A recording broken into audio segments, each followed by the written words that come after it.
AI could not have done its original analysis of Ripple when I asked it to give me an analysis. It couldn't have done as good a job if scholars and rock enthusiasts and poetry enthusiasts and students had not provided a body of work based on human perception and human experience and human analysis that had been previously published.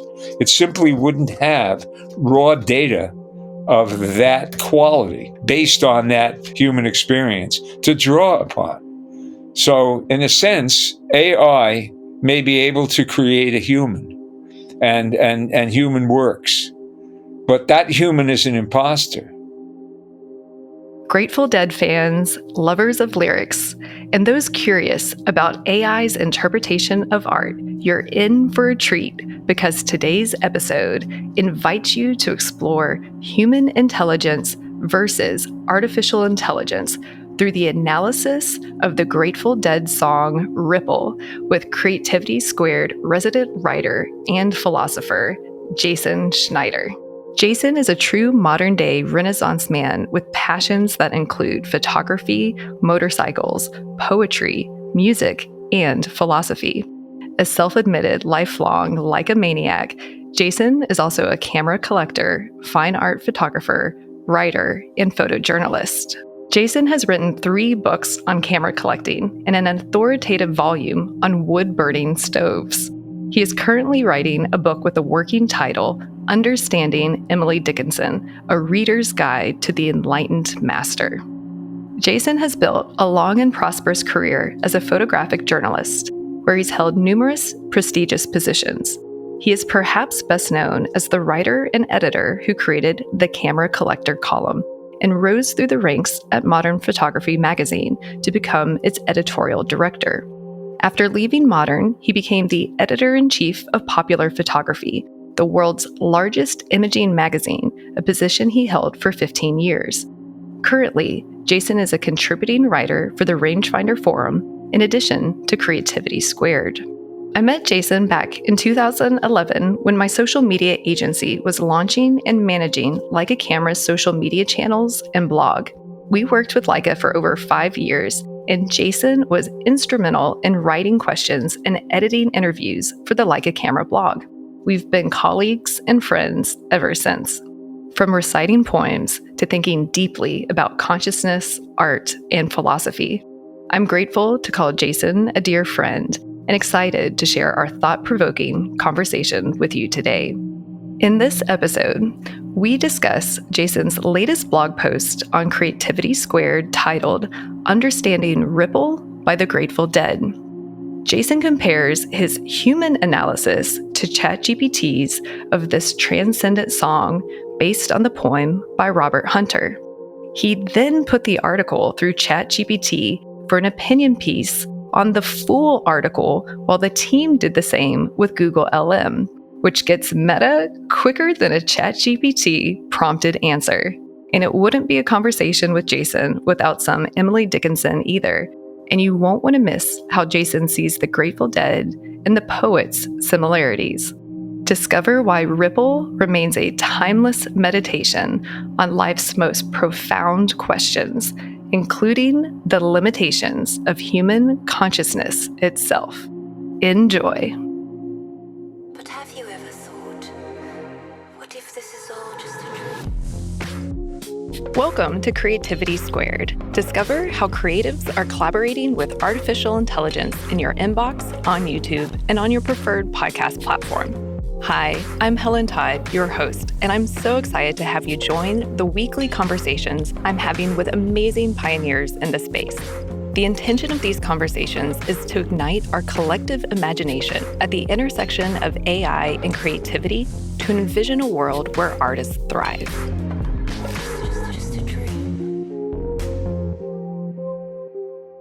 Jason, welcome back to Creativity Squared. It's so good to have you back on the podcast. Thanks. Delighted to be here. So I know you've been on the show before. I just looked it up. It was actually the first year, episode 23 on art, AI, and immortality. And I mentioned, goodness, at a few episodes back that you're kind of our resident philosopher on our writing staff here at Creativity Squared.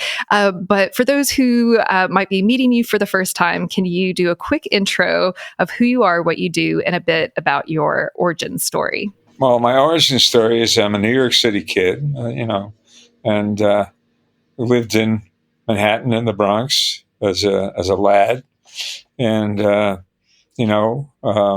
my parents moved to Long Island when I was 14, 15, and I stayed there only for a few years and became an emancipated minor for the greatest of reasons.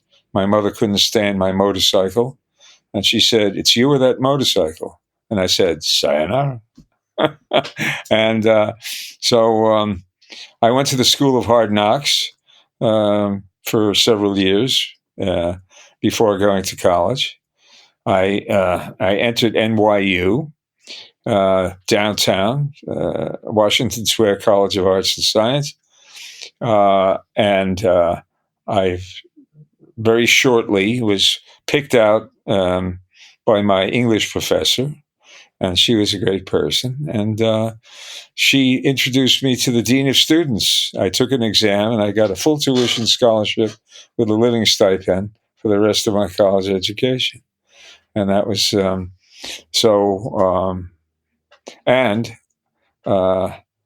I graduated with high honors and was inducted into Phi Beta Kappa, et cetera, et cetera. So, I eventually became the editor-in-chief of, I joined the staff of Modern Photography in October 1969 as an assistant editor.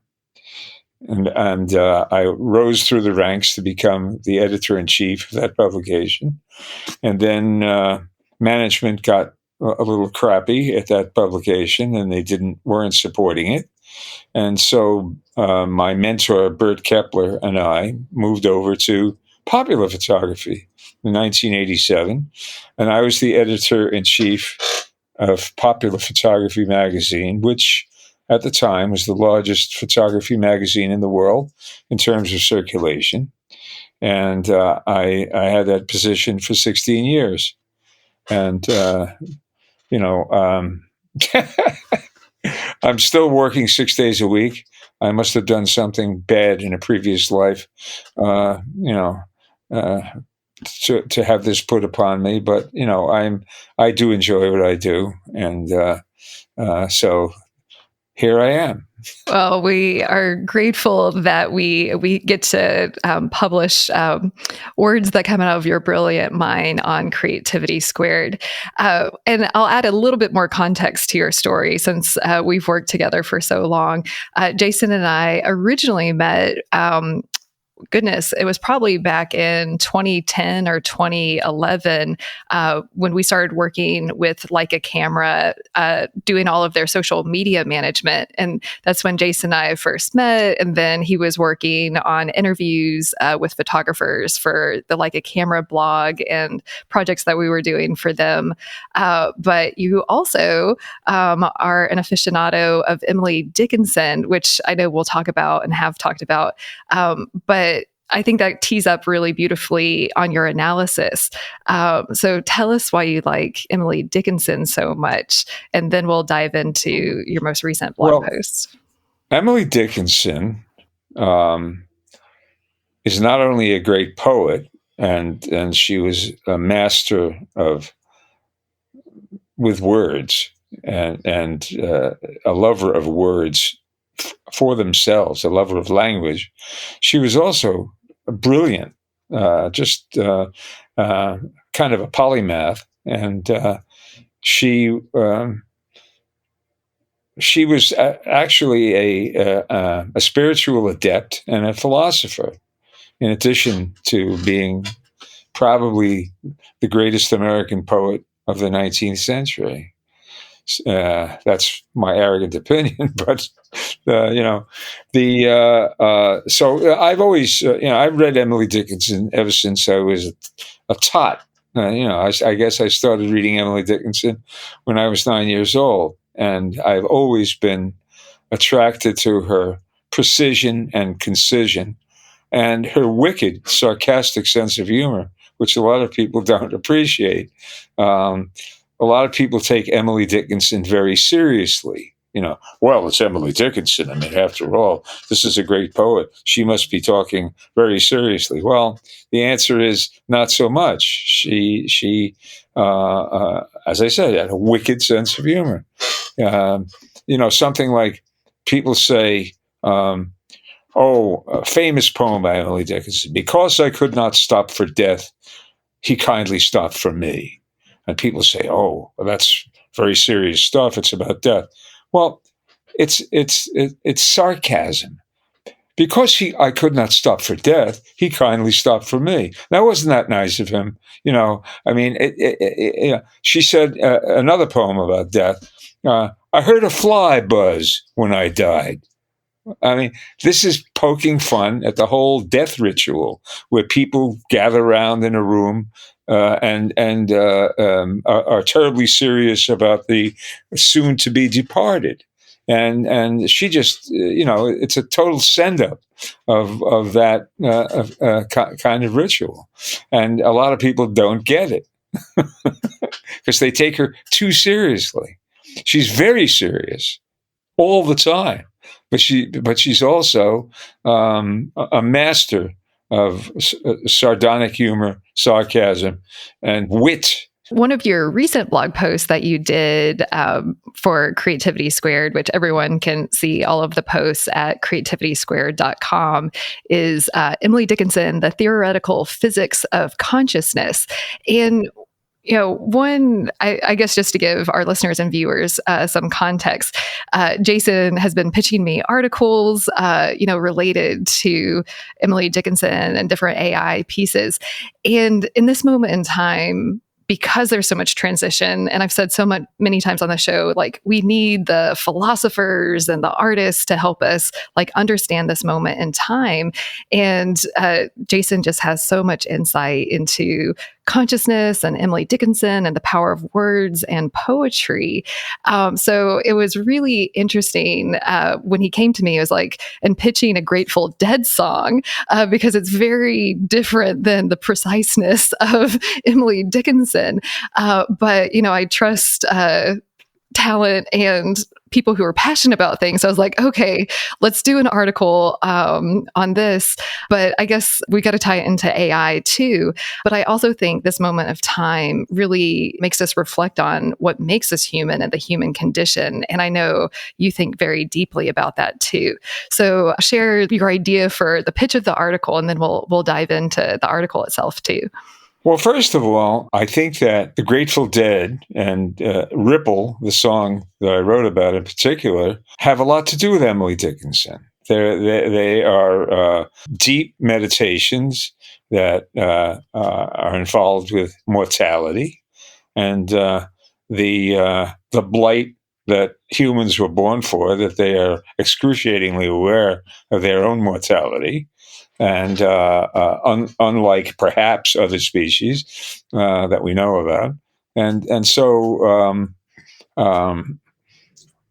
Robert Hunter, the lyricist for the Grateful Dead, one of the main lyricists for the Grateful Dead, was a fine poet, and I don't know whether he was exactly an Emily Dickinson, but he certainly in the song Ripple. He certainly created a provocative, insightful, and very profound statement about living a life of a human being on planet Earth. So it is in the same category of existential philosophy and observation, if you want to put it that way. And so I think that, the poem that I did, that I explicated, the most recent one, was number 936, This Dust and Its Feature. And the first verse, this dust and its feature, accredited today, will, in a second future, cease to identify. I mean, that's like a thermonuclear explosion. It posits the relativity of consciousness itself, which is a far more profound concept than the relativity of time-space posited by Albert Einstein. And, she was not a rigorous scientist, but, she was an awesome intellect as well as a fine poet and a great wordsmith and lover of words. So, I think that it is not surprising that I would be attracted to Ripple as well as Emily Dickinson. Well, what gave you the idea to pitch doing an analysis of the song Ripple for Creativity Squared? Like, were you listening to the song and like, oh, that would be a good article? I need to call Helen. I am very familiar with the song. I have enjoyed and appreciated it for many years. I mean, it came out, I don't know, around 1970, I believe. It could have been 69. I'd have to look it up. But, so it's been around for quite a while. And I've always liked it very much. I've been critical of the Grateful Dead. The Grateful Dead, could be, they did perhaps too many live performances, and many of them were kind of sloppy and disorganized, and the musicianship wasn't of the greatest caliber. So they did a lot of stuff that was meh, but when they did great stuff, it was really great stuff. There are perhaps 7 or 8 songs by the Grateful Dead that will withstand the test of time as important music, put it that way. The interesting thing I was thinking about is the name, the Grateful Dead, which is kind of an irreverent observation, very much in the style of or approach of Emily Dickinson. You can't really be grateful once you are dead. You can only be grateful when you are alive. And so we all die, and we're all grateful for having lived, or at least many people are, and having lived the life of a human on the planet Earth is a great gift of the universe, and I am grateful, and I will be dead ere long. and so it's a very provocative name for a group. And it's clever, but it's also profound, and it has very much to do with the human relationship to mortality. So. Well, when we were talking last night, just ahead of this interview, you had mentioned, and I think people. Well, it's not that people forget, but you have like the Brian Johnsons in the world right now that are trying to escape death and live forever. But something that you pointed out last night with the human condition, that death is fundamental to the human experience. And that's explored in the piece. Is there anything else that you would want to add about, I don't know, the human condition or the human experience? Because I feel like right now with AI and all the things that are happening, that we're really reflecting on what does it mean to be human, and death is a very big piece of that. Well, death is the great literary subject. So it's not surprise. My mother, I think I mentioned, did not like Emily Dickinson because she thought she was a morbid poet and wrote all about death all the time, And of course, my dear mother was a brilliant woman, but she never came to terms with her own death. And of course, that was one reason she didn't like Emily Dickinson, because Emily wrote prismatically about the subject of death, that is to say, from all angles, and with various degrees of seriousness. But she explored the subject of death. So I think I think that I don't know. I mean, what could you say about the human experience? I mean, uh, the, uh, understanding the reason I like Ripple is that it presents the journey of life as told by kind of a troubadour, and the troubadour is aware that although he has lived and has um, um, had many experiences and has something to say to somebody about what they can expect to confront, he cannot resolve. Life is something you have to live on your own and alone.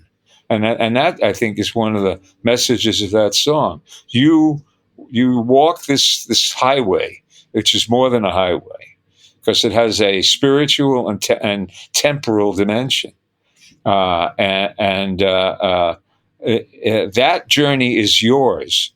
There is nobody who can experience that. And if you want to take it further, there is nobody who can really know who you are. You can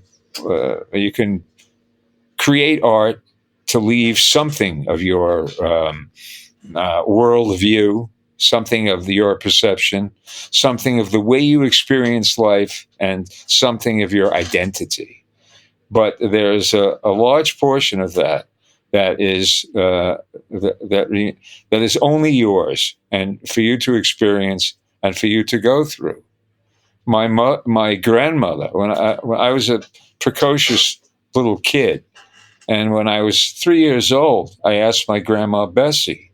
I said, "Grandma, why does everyone have to die?" And she said, "Well, death is like birth. You just have to go through it." And it was a simple response from a person who never went past 2B, grade 2B. She had to support her family and work, and lived on the Lower East Side in poverty, and came over to the United States in utero. Okay, and she was not an intellectual, but she had a profound understanding. It was a perfect statement for a 3-year-old, and it's profoundly true. Uh, what does this mean? What is it? What's going on here? We know certain things, but there's a lot we don't know and we can't know. But we do have to go through it. Oh, that's a good tee up and segue for the article itself. So, some more context to why we're doing a whole episode about this is it's really blown up on our website relative to Creativity Squared. It's the most popular blog post we've done since launching. So I was like, okay, I need to get Jason on here so that we can amplify it on this episode.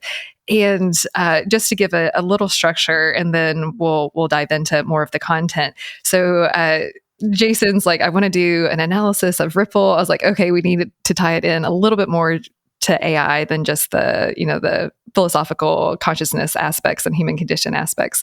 So he did an analysis and then had ChatGPT do an analysis and then compared the two, and then had ChatGPT again do an analysis of the final piece, which we added that to the post. So if you've read the post already, I would encourage you to read it again because there's an added piece.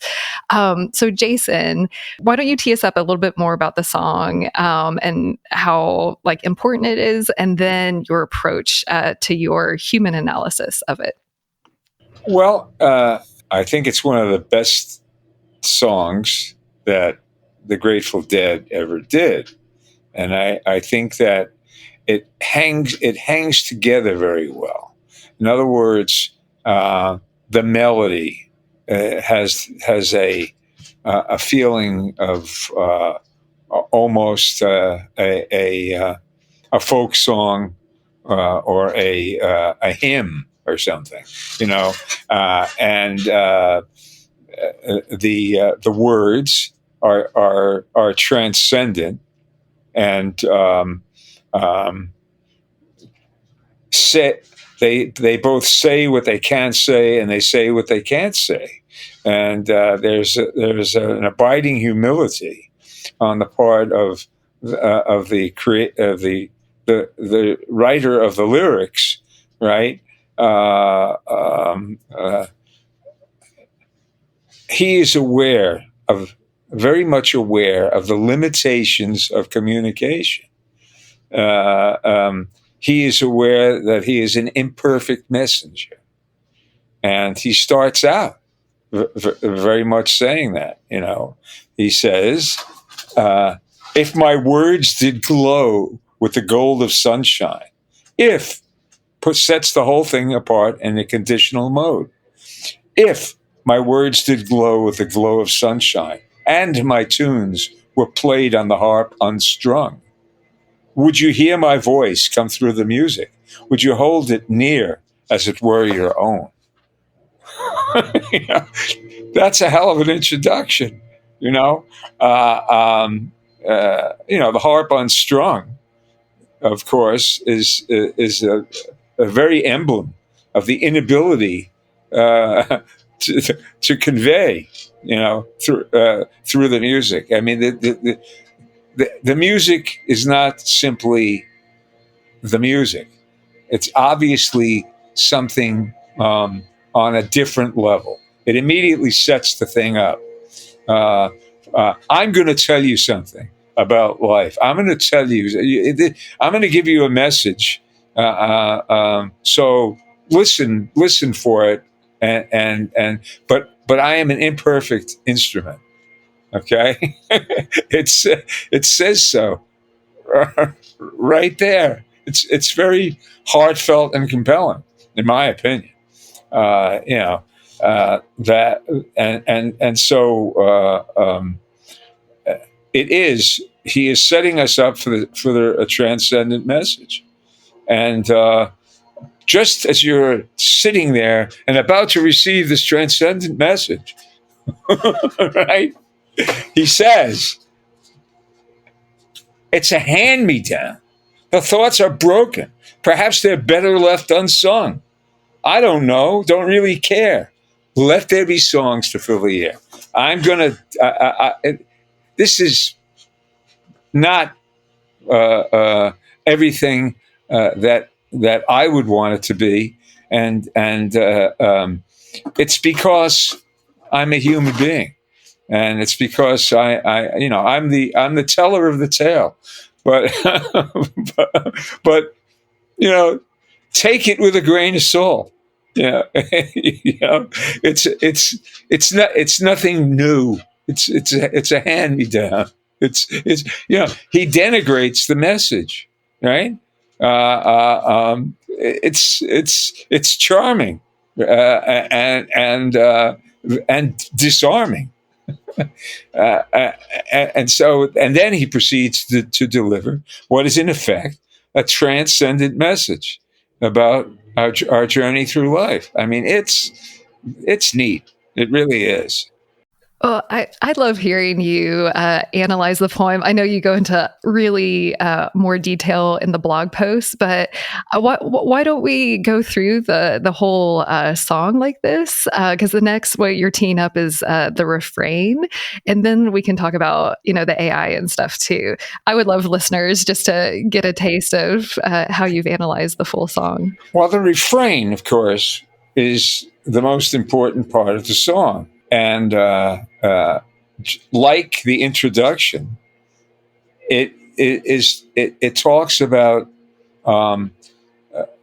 something that is ineffable, inexpressible, right? I mean, poetry does that. Poetry tries to express the inexpressible, and poetry is the music of language, which is why, in a certain way, all poems are songs, although they're not all set to music. It is the music of language that is on display. And so the refrain, philosophically, is almost a succinct statement of the age-old philosophical debate between free will and determinism. In other words, determinism says that everything is essentially foreordained and in the mind of God, and there are no accidents, and it just emerges. But the problem with determinism is that it enmeshes us in an inescapable web of cause and effect, and asserts that free will is illusory. That's the problem with it. Okay. Now, I would be the first person to admit that whatever free will humans may have is a lot more circumscribed than they think, but it's still not zero. And this refrain, ripple on still water, where there is no pebble tossed, nor wind to blow. It's positing essentially a causeless event. And that causeless event is kind of like the creation of the universe. Bink, and then the ripples spread out. It's almost like the Big Bang, if you want to look at it that way, right? The ripple. But there is no pebble tossed, nor wind to blow. So within the context of the metaphor, the ripple is caused by what? It's a paradox. It's a paradox. There is a ripple, and yeah, you could say, well, what if a cormorant were flying by and dropped a peanut that was held in its mouth? I mean, there are an infinite number of things that could have caused the ripple, but none of them is contained within the refrain. None of them is contained within the image as given. So it is presented as an event that it's presented as an irresolvable paradox. And things that are presented as an irresolvable paradox go back to Zen Buddhism and the koan, Koan. And a koan is an irresolvable paradox presented to consciousness. And what is consciousness supposed to do with this? It's supposed to contemplate it. It's not supposed to resolve it. In fact, it is presented precisely because it is irresolvable. The most famous one being, what is the sound of one hand clapping? Right? But in contemplating it, you tease your consciousness into another level of intuitive understanding. That's the idea. The idea of a koan is not that the person presented with it is going to resolve it, but that the person who is presented with it is going to have a deeper understanding of life and its events and the world in general. So that's what it's supposed to do. And the fact that there is a whole world beyond logic that has to do with feelings, and that has to do with intuition, and that has to do with enlightenment, dare I say, right? And as I said to you the other day, I am certainly not an enlightened master, okay? Emily Dickinson probably was, right? But I am certainly not. However, I am capable, on occasion, when walking down the street and looking at ordinary things, to appreciate and apprehend and experience the eternity in the moment. And I think that that has a lot to do with the refrain of.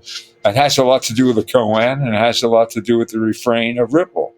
To experience something beyond just sense data.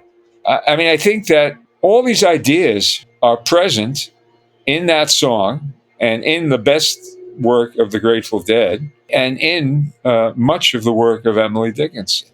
So I think that there is a tie-in and a parallelism going on here. I love what you just said, that you experience the eternity in the moment. That's so beautiful. And for our listeners and viewers, it made me think of the interview that came out on Halloween with Dr. Walter D.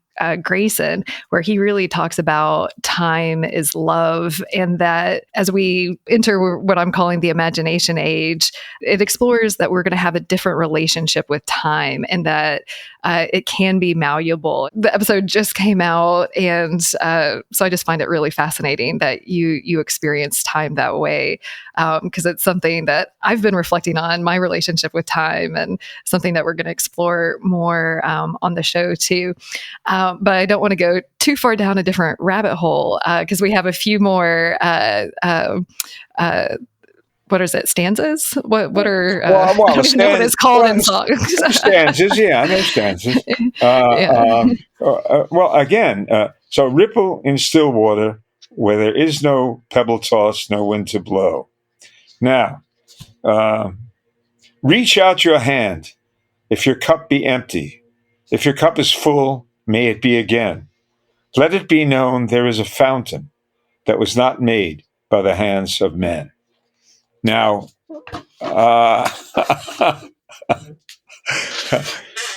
we are all contingent beings.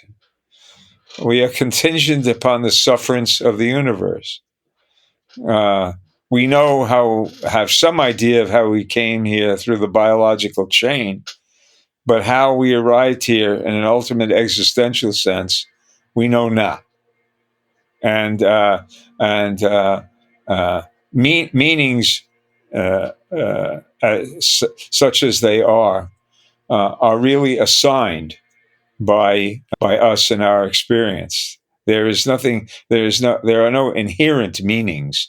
They are also contingent. The universe has given to us something, and we go through it. And the band had a song. I forget which song it was. It says, "We were born, but to grow old and never know." Is the phrase, which I think is apposite. I mean, I think that to a certain extent, whatever scintilla of knowledge we possess exists in a sea of ignorance and unknowing. And if there's any meaning to be derived from any of this, we kind of have to fabricate it ourselves and decide what's important to us in particular. So I mean, it's there's no real guidebook. There's no owner's manual. I mean, engineering is different. Read the manual. It's all there. Life is not like that. Parents don't have a manual when they are socializing their child, which is why so many of them do a bad job. Well, in the interest of time, because I know we have a bunch to cover, I'll nudge you along to the next stanza too. Sure. Well, this is the let it be known there is a fountain that was not made by the hands of men. We are sustained. The fountain is the image of sustenance. And it gives us the capability of sustaining life, right? But it is a gift of the universe and it was not made by the hands of men. That's for damn sure. And so, and again, the road before us. It is the road is the journey. The road is the path. There is a road, no simple highway between the dawn and the dark of night, which is a beautiful line. So simple and gorgeous, right? There is a road, no simple highway between the dawn and the dark of night. And that, and, you know, that is the journey between the dawn and the dark of night. And if you go, no one may follow. That path is for your steps alone. And that, I mean, that's, if there's any message in the song, that's pretty close to it. You know, I can tell you this, I can tell you that, I can tell you some of the things you're going to face, but by Jiminy, you're on your own, buddy, and so is every one of us. You know, and that doesn't mean it has to be tragic and lonely or anything else, but it's just it's essential to see the parameters for what they are, and that in and of itself is useful, even if I can't give you any specific advice on how to deal with all this stuff. I can at least tell you what you're facing and kind of the broad outlines of what's happening. But it says here, yeah, right. That and it significantly right after that path is for your steps alone. The refrain comes in again, right? Ripple on still water, when there is no pebble tossed, no wind to blow, right? So I mean, it's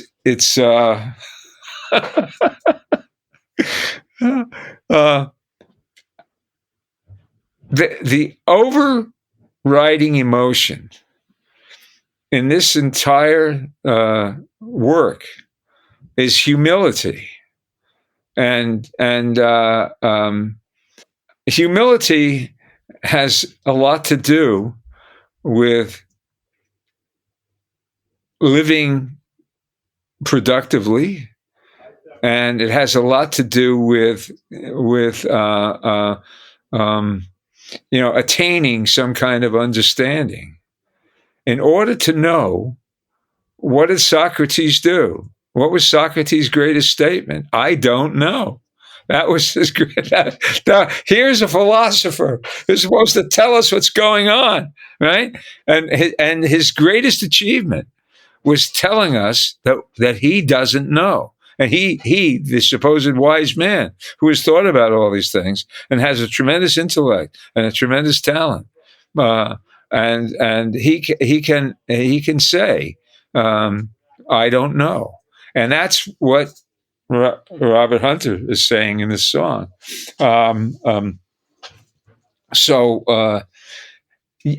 don't think you're a big shot, okay? You who choose to lead must follow. But if you fall alone. You must follow. You can't do this on your own. You have to have something. There is something before you, and there is some intelligence before you, and there is some insight before you. So you're not the big shot leader of this adventure, okay? But you bear the ultimate responsibility for how it turns out.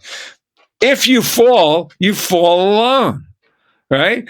I mean, it's a paradox, just another paradox. Song is full of paradoxes, as is living on Earth full of paradoxes, and hopefully some of those paradoxes, which we can't resolve, the awareness of the paradox itself, the attempt to deal with the koan and derive something from contemplating it, is what we are constantly in the process of doing. We are constantly presented with irresolvable paradoxes. That does not mean that life has no meaning. and it just means that we're not the master of the universe.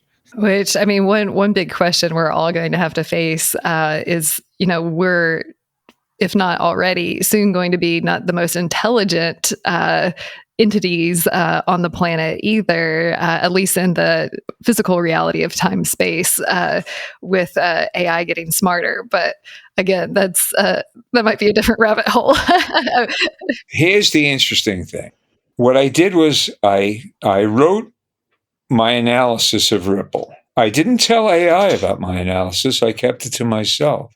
The question I posed to AI was the same question: provide an in-depth analysis of the thematic structure and meaning of Robert Hunter's transcendent poem that Jerry Garcia masterfully set to music in Ripple, 1970, by the Grateful Dead. That was my prompt to chat GPT-4, right? And what it provided was a very detailed, structured analysis of that work. And it did a remarkably adept job. When I took a look at this, and I said to myself, in some ways, this is superior to my human intelligence analysis result, right? And in other ways, it lacks something. It was kind of technocratic. It was very detailed and very accurate. It was not quite so fully developed in terms of associations in the world and feelings. And my analysis had a more personal touch. Indeed, if you read the two, if I presented these two to you and said, which was written by AI and which was written by a human being, I think the human element would be evident in what I wrote. Okay? So it was less detailed, but more emotional. It had an emotional validity that the technical analysis by which was very adept and very accurate and had a human feeling to it, by the way. Okay, I'm not saying it was devoid of human feelings, but I just think that it now the thing that people have to realize is that how was it capable of doing that? How did it turn out something that was so thoughtful and so on target? It's because it scrapes what is out there on the internet. This is a Ripple is a piece that has been considered a seminal work of the Grateful Dead, considered one of their better efforts, right?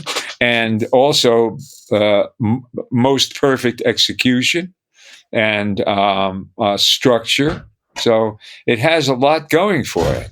And professors and PhD students and all sorts of other people have put an awful lot of effort into thinking about analyzing and disambiguating Ripple by the Grateful Dead.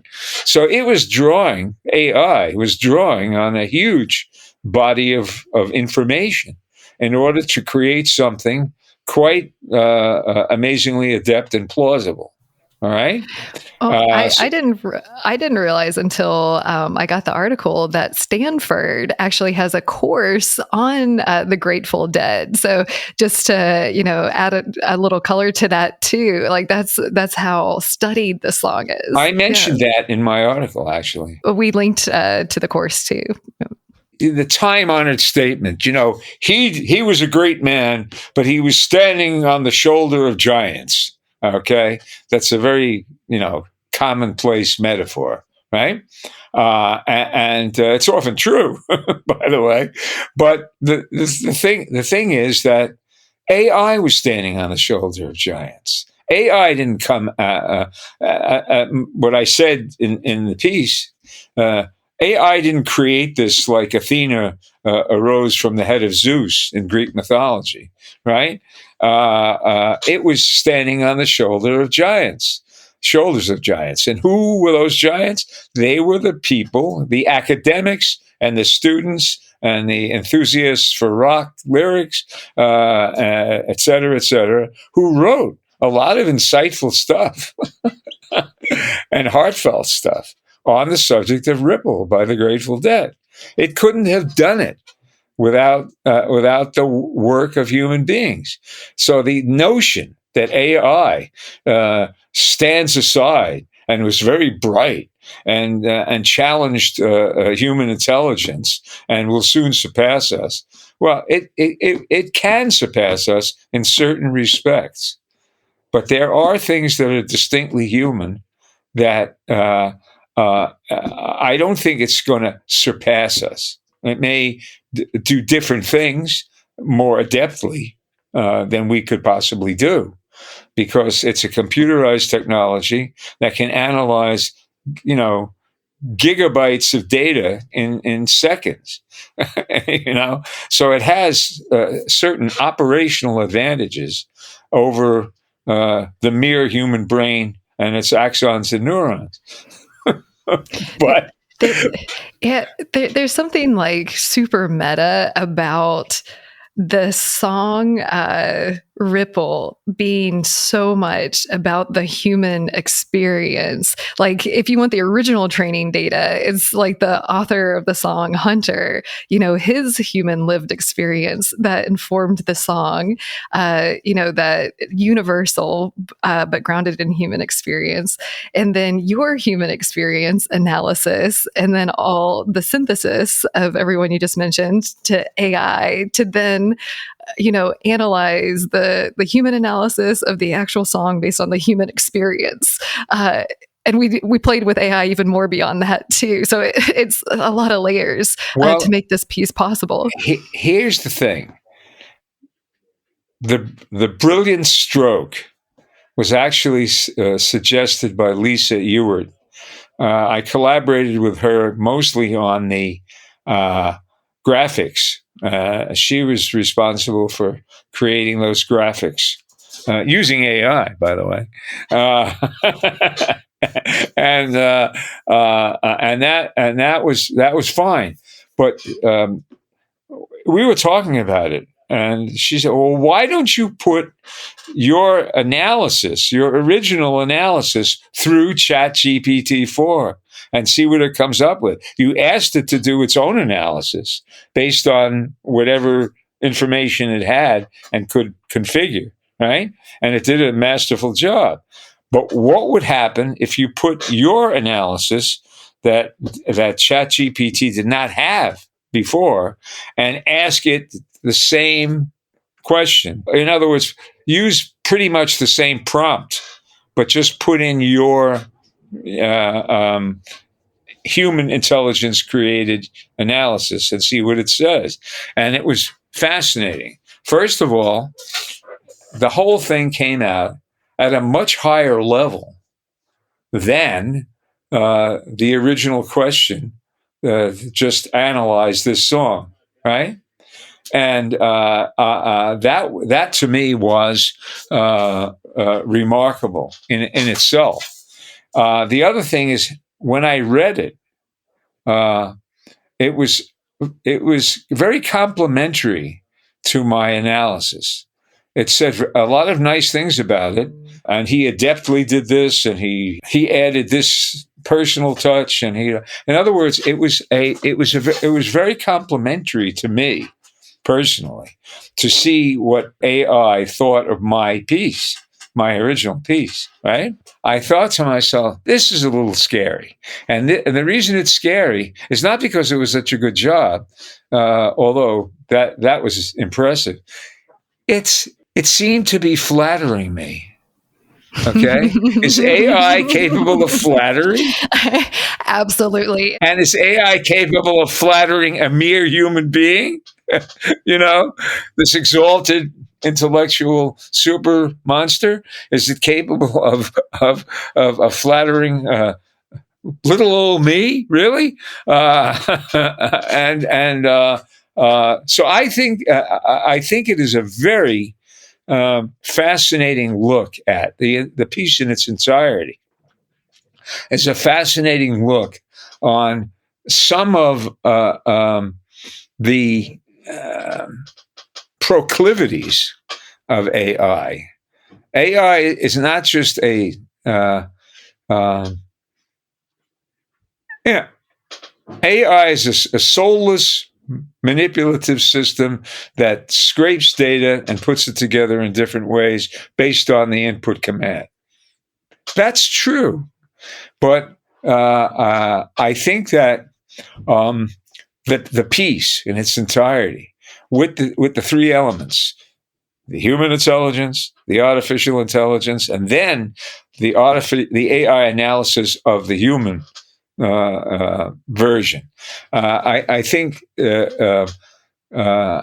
says something that unexpected to me, at least, about the nature of AI and what it can and cannot do.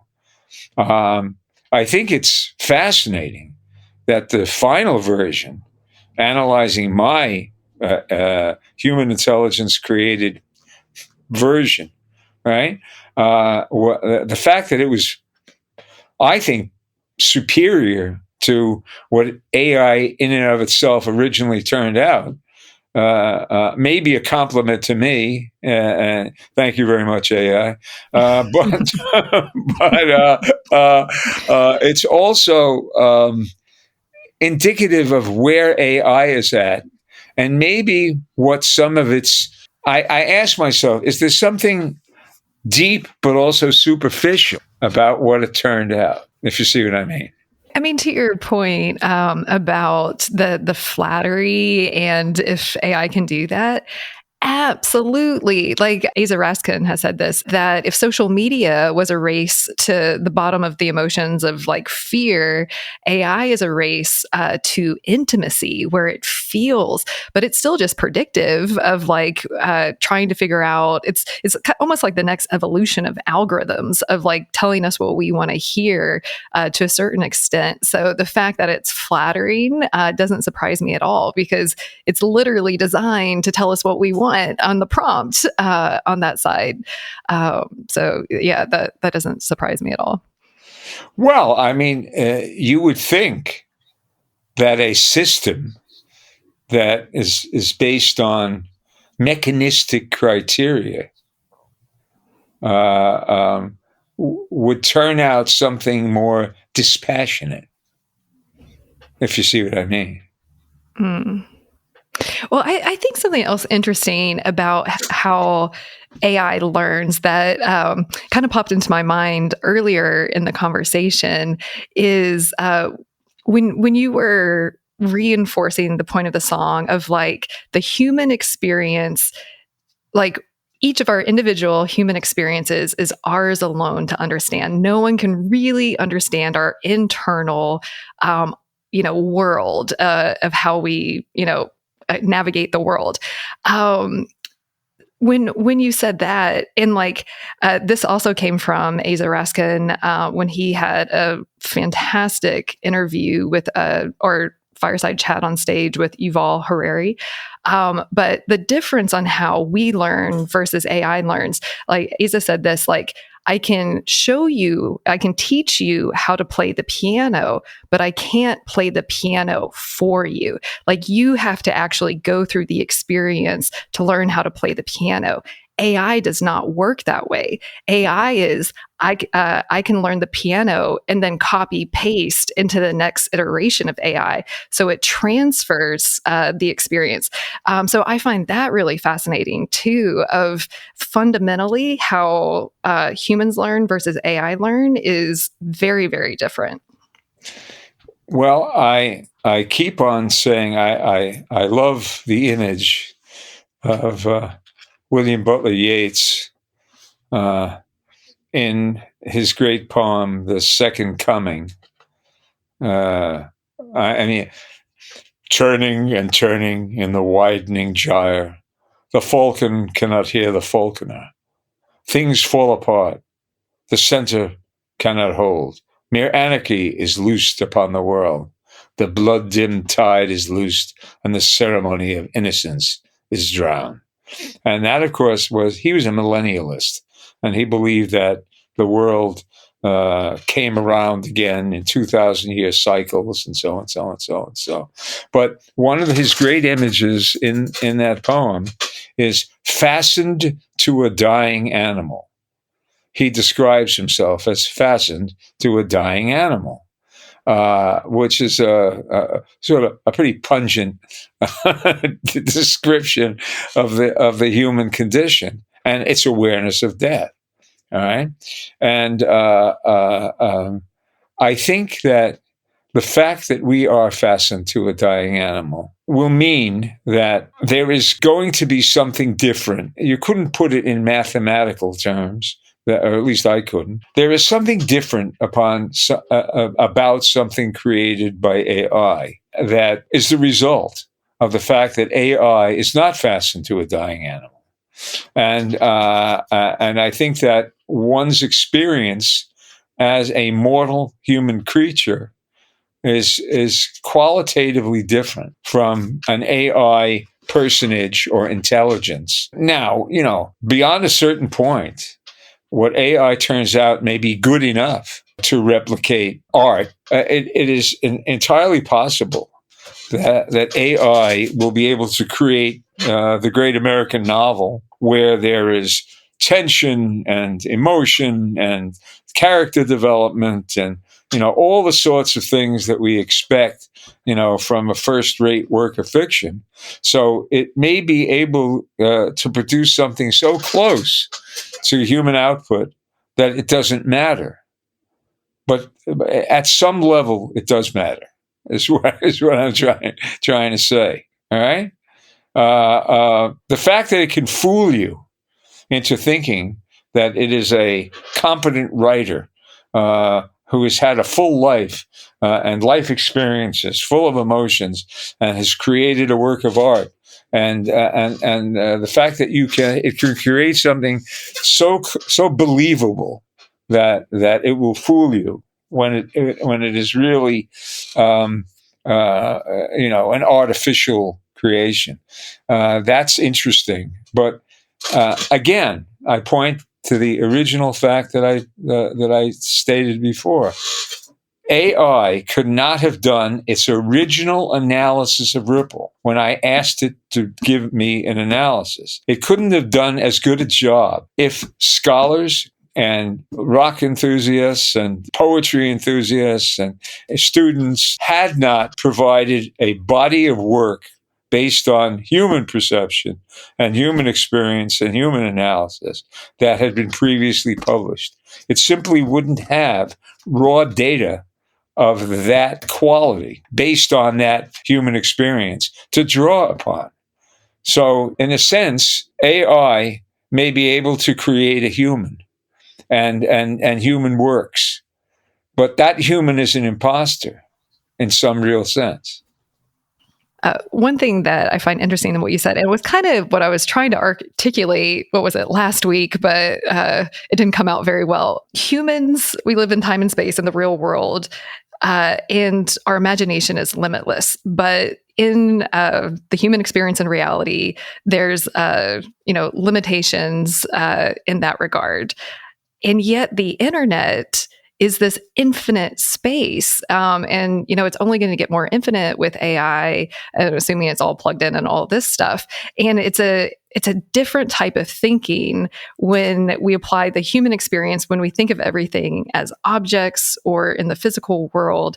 But where we're at is much more existing or thinking like how imagination works, because the internet is more infinite or digital than our actual physical way that we experience the world. So I'm still kind of fleshing out those concepts, but that's kind of to your point, like, Yeah, the tension between finite and infinite, I think, is something that, and the internet is very relatively new, and we're kind of, as human beings, still grappling with what does it mean to have a tool that models our imagination to a certain extent, and all these other superpowers too. So that's something I've been marinating on, and so curious if you have any reactions to that. Well, we are the modulation between the finite and the infinite. In other words, we are the intermediary quantity. You could say we have the finite in one hand and the infinite in the other hand. And I'm not sure of what it means when people say AI is going to take over, is going to surpass us, has the potential for doing terrible things, and is going to make us all irrelevant. I don't think that's true. Okay, and the ironic part about it is that we're not irrelevant, and we won't be irrelevant unless we manage to destroy ourselves, which is another possibility. But or that some accident of the universe, wipes us out, which is another possibility. I think the human experience as the intermediary between the finite and the infinite is what our role is. And I don't think that that we are going to be rendered irrelevant, although we can certainly be surpassed in many operational ways by an infinite internet and by an AI beyond our imagination at the present time, right? So any great invention, as proven in the past, has the capacity to transform the human experience and our lives in ways that are unimaginable at the point that technology originally became available. I think about we're a human being. Yeah, we can run better than most and have better endurance in running than most other species. That was one of the reasons that we managed to survive and prosper on the planet Earth. We started out, so we're reasonably adept at walking and moving, but going from town to town, it takes effort. Yeah, if a town is 30 miles away, you got to walk. And then we decided to get on top of a horse and do other things, we finally, Mr. Otto came along, and he made the internal combustion engine, and which is a bad idea that was perfected very well, so we have the automobile that has transformed the world, and paved paradise and put up a parking lot, right? And has proceeded in ways that were unpredictable at the inception of the automobile. Started out as a play toy for rich people, right? And now it's this universal device that has transformed our certainly the United States of America, so there are superhighways all over the place, and everyone is driving around in a car, so it proceeded in unpredictable ways, and all these things proceeded in unpredictable ways. Atomic energy proceeded in unpredictable ways. I'm an expert on photography. Photography proceeded in unpredictable ways. You can get an interesting insight into this. The way digital photography transformed photography. Photography is selecting a specific thing, mostly from reality that's out there, right? And selecting a significant rectangle and saying, look at this. I am focusing your attention on this. This is what I want you to look at. Here's the photographic print of it, right? So Everyone says photography is not the same. Photography is still using human intelligence, emotions, selectivity, if you will, to select from the roiling world around us something significant that deserves our attention. So what the photographer is saying by taking a picture and printing it out is, look at this, right? Not that, this, right? It's focused attention, right? That is essentially the same process, whether you're using a chemical-based capture medium like film, or whether you're using an electronic-based capture medium, like a digital sensor. The process is the same, right? And sometimes we have the illusion that the entire thing is transformed by technology, right? And so I think that we should resist the fact that AI is AI is a simulation of intelligence. It is not real intelligence in the same way. You can perfect it. You can make it so good that you can't tell a difference, and so it may be irrelevant whether it's different or not. But operationally irrelevant. But conceptually and existentially, it is different from human intelligence. And I think it's important to recognize that. The only thing that people who say AI is going to take over the world and it's going to be gone, the only thing that they have going for them in that worldview is that if it's so close that you can't tell the difference, who cares? Right? But I think the difference is. Important. It's important conceptually and existentially to realize that the difference between human intelligence and I think human intelligence, if it has any asset, it is both the bane and glory of human existence, that we feel pain, we die, and we have emotions. And AI doesn't really have emotions. It may be able to simulate emotions, but that's quite a different thing from living as a human being on the planet Earth. Very well said. You kind of said it in your last answer, but one question I ask all of my guests is if you want our listeners and viewers to remember one thing from today's conversation, or in general, what's that one thing that you want them to walk away with?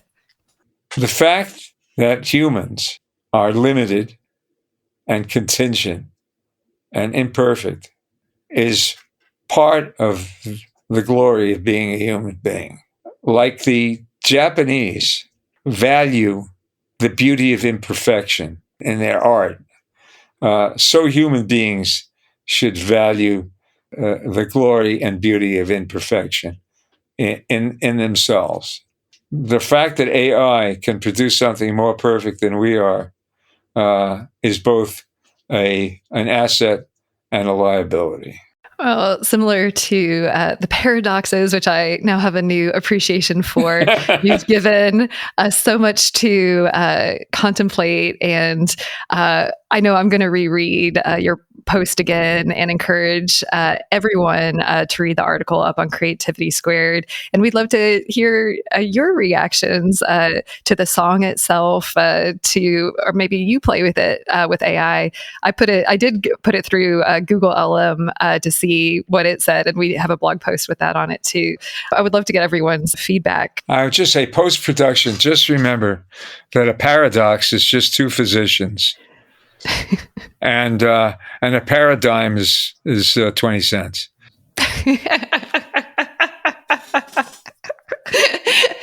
Okay, we'll stop there. And we're definitely going to include that, Jason. You can't I love all your little sayings. You can include it.